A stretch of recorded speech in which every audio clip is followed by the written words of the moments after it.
Halo guys, saya Irul, balik lagi di Flash Channel. Ada yang lagi cari HP gaming tapi dananya low budget? Daripada maksain HP mid-range dijadikan sebagai HP gaming, saya ada rekomendasi HP gaming yang harganya udah turun banget nih, yaitu Xiaomi Black Shark generasi pertama. Harga awal rilis di Cina dulu, HP gaming ini dijual seharga 7,8 juta untuk yang varian 8/128GB. Tapi kita dapat di marketplace lokal dari FB cuma seharga 2,7 juta aja loh guys. Pakai chipset sekelas Snapdragon 845, apakah HP ini masih powerful untuk jalanin game masa kini? Dan kira-kira masih enak nggak ya kalau mau jadikan daily? Tonton videonya sampai akhir ya guys.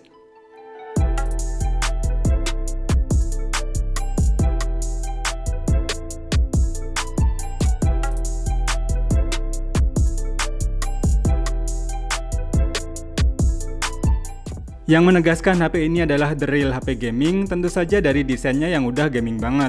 Dengan build quality yang solid, perpaduan aluminium frame dan back casingnya, serta terdapat logo S yang bisa menyala dengan berbagai tipe settingan dan warna yang bisa diatur sesukanya. Buat gamer yang pengen tampil eye-catching waktu bermain game, jelas tampilan desain bagian belakang HP gaming ini bakal jadi ciri khas tersendiri. Apalagi HP ini pada bawaannya sudah menyediakan joystick eksternal khusus agar pengalaman main game lebih maksimal lagi. Pokoknya di bagian luar HP ini udah menunjukkan tampilan yang udah gaming banget. Lanjut kita cek bagian dalamnya alias jeroannya nih.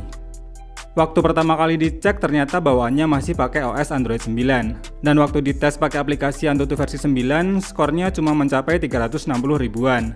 Tapi ternyata setelah diupdate ke OS Android 10, skor Antutunya langsung naik mencapai 420 ribuan.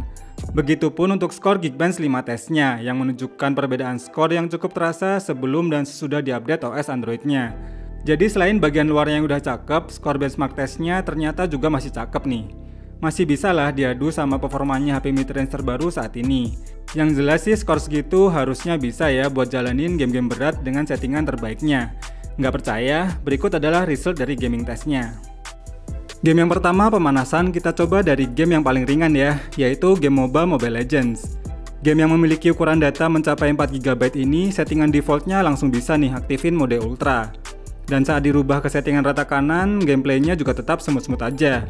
Animasi grafisnya bisa ditampilkan dengan maksimal ketika war dan sangat minim terjadi frame drop. FPS rata-ratanya bisa mencapai 60 fps. Dan untuk frame dropnya nggak sampai di bawah 50 fps. Suhu panas HP maksimal di 40 derajat Celcius yang masih cenderung hangat dan tidak begitu panas. Dan selama 30 menit bermain, baterainya berkurang sekitar 18%. Game kedua COD Mobile. Game tembak-tembakan yang memiliki data hingga 4,9GB ini bisa terbuka untuk settingan terbaiknya.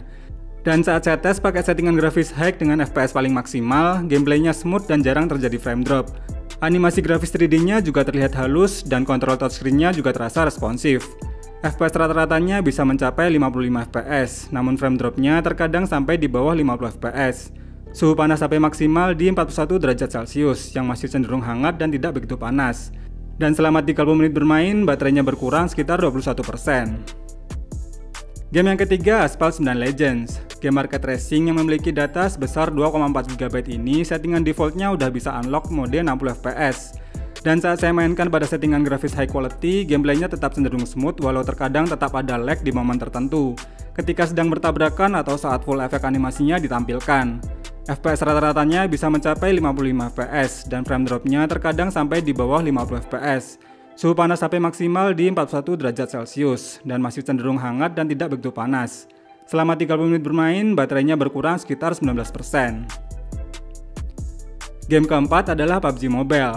Game Battle Royale yang paling populer ini bisa terbuka untuk settingan grafis HDR Ultra atau Smooth Extreme. Dan saat saya mainkan pada settingan Smooth Extreme, gameplaynya tetap terasa lancar dan minim terjadi frame drop. Baik sensor gyro ataupun touchscreen-nya tidak terasa delay sama sekali. FPS rata-ratanya bisa mencapai 55 fps dan frame drop-nya terkadang sampai di bawah 50 fps. Suhu panas HP maksimal di 42 derajat Celcius yang masih cenderung hangat dan tidak begitu panas. Dan selama 30 menit bermain, baterainya berkurang sekitar 18%. Game kelima atau yang terberat adalah Genshin Impact. Game yang memiliki data hingga 10GB ini settingan defaultnya berada di medium. Kalau main di settingan defaultnya ini masih terasa lancar, walau tetap akan terasa frame drop saat full efek animasinya muncul saat melawan monster. Tapi kalau mau coba di setting rata kanan tetap cukup playable kok, walau tetap terasa frame dropnya. Dan yang paling terasa adalah suhu panas HP yang cenderung paling panas dibanding game yang lainnya. FPS rata-ratanya bisa mencapai 35 fps dan frame dropnya bisa mencapai 20 fps. Suhu panas HP maksimal di 46 derajat Celcius. Dan selama 30 menit bermain, baterainya berkurang sekitar 24%. Info tambahan nih, sensor yang ada di HP gaming ini lumayan lengkap loh guys. Cuma ada 2 sensor aja nih yang absen. Terus saya tes juga pakai aplikasi PCMark. Endurance baterainya cuma bisa bertahan selama 7 jam 53 menit saja. Xiaomi Black Shark generasi pertama ini dibekali setup dual kamera dengan kamera utama sebesar 12 megapiksel berapertur f1.8 yang berfitur dual pixel PDAF dan kamera telefoto sebesar 20 megapiksel berapertur f1.8 yang support 2 kali optical zoom dan support autofocus.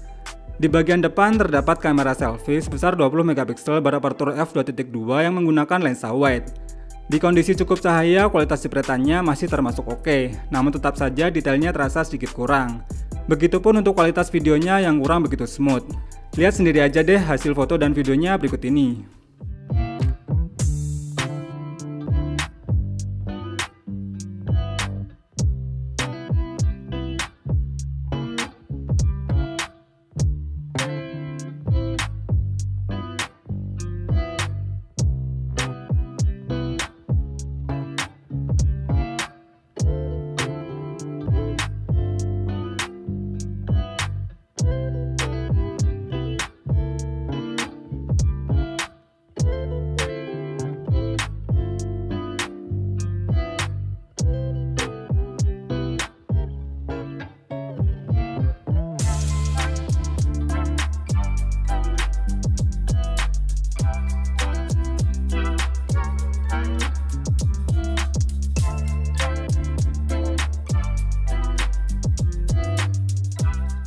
Kesimpulannya, HP gaming yang satu ini memang masih cukup powerful buat jalanin game berat masa kini. Namun kalau nantinya bakal ada game baru yang lebih membutuhkan spek yang lebih tinggi, tentunya HP gaming ini bakal ngos-ngosan juga. Tapi kalau HP ini cuma mau dijadikan sebagai HP daily yang cuma sesekali buat bermain game, jelas masih termasuk worth untuk dimiliki.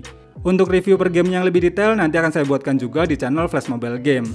Dan untuk yang tertarik untuk membeli HP gaming bekas review ini, linknya ada di kolom deskripsi ya. Terima kasih udah nonton video ini sampai habis, semoga video ini bermanfaat dan sampai ketemu lagi di video berikutnya.